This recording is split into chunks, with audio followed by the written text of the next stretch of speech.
the next Speaker of the House. What do citizens do if they say, we don't like that? We think this is ridiculous. We want this to change. Does it go through a rules committee, or is this just the Republican leadership behind the scenes it's going to change?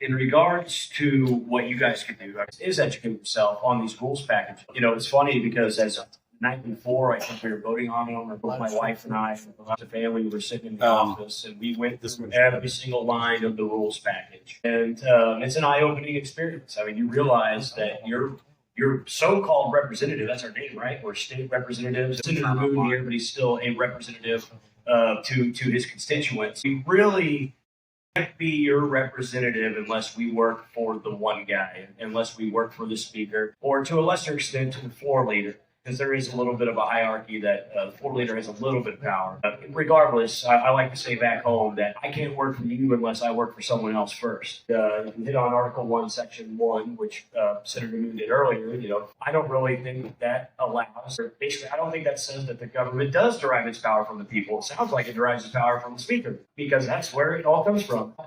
The rule package itself, it is kind of hard to decipher. Has happened with the rule package. It did not used to be this way. The speaker used to only hold decorum. The speaker really had no say in legislation whatsoever. The speaker used to only basically appoint committees. That was back in the 1800s. That was certainly the power of the speaker. But other than that, the speaker kind of held decorum when we had our debates on the floor.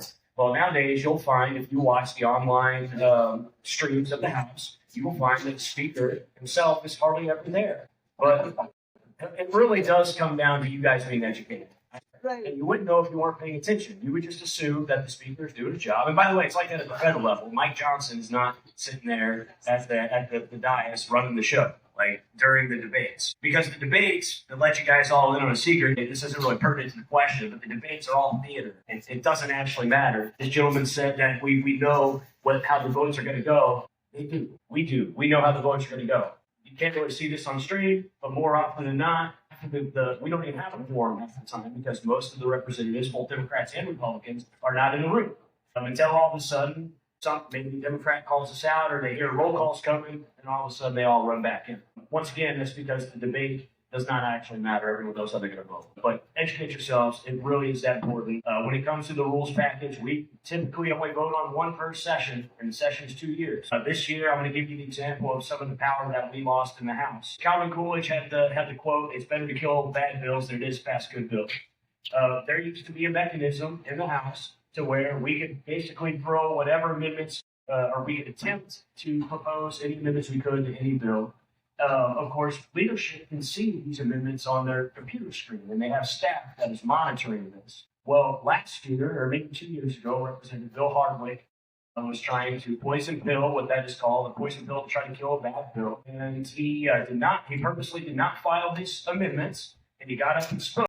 And while he was called on to speak on the bill, he handed his amendment off to the staff, or I think there's another representative, and the other representative went and turned his amendment in. And then then all of a sudden capable of proposing his amendment. Well, now, by the way, they killed that bill. Roll called it, and of course, nobody wanted to go against that amendment, so it killed the bill. You cannot do that now.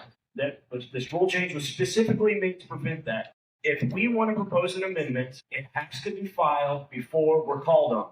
And why is that? The reason that is so that way the speaker and his team can monitor every single piece of the amendments to the legislation that is coming through. So if they do not like it, they may think there's a roll call, then it's not going to come through. They're not going to call on you.